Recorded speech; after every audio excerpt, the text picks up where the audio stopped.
For businesses, 80% of the computer work they do is handled by commercially available off-the-shelf software, things like Microsoft 365 or Google Cloud or Salesforce CRM.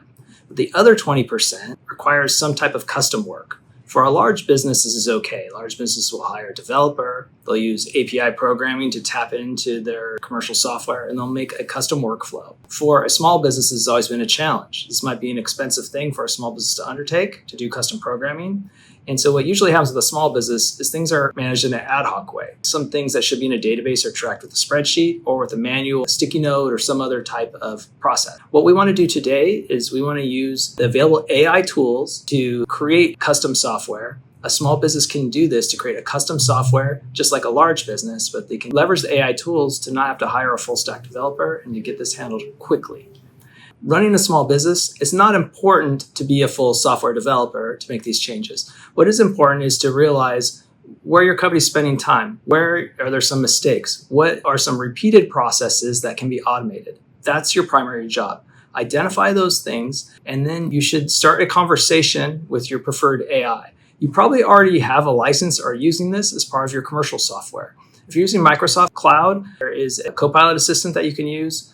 Google's Gemini is appropriate for this as well. Discuss this with the AI, explain the process you want to automate, ask it to create the code for you. This should be about a day's work. And at the end of the day, you should have what you'd call a minimum viable product. You should have actually the code that you can run and execute, and it will be this automation. What you want to do for your process is you want to go and then iterate off of this. Run the new software for a week, see how much time was saved, go back and iterate and make gradual changes. I'll share some apps that we've developed for some of our clients recently using this method. This is the Sales Menu app. This app does a custom quotation based on the landscaping company's inventory. It has a detailed process where it matches up in assemblies based on what type of work is being done, whether it's a tree that needs certain type of ties or how much install time is required to quote here.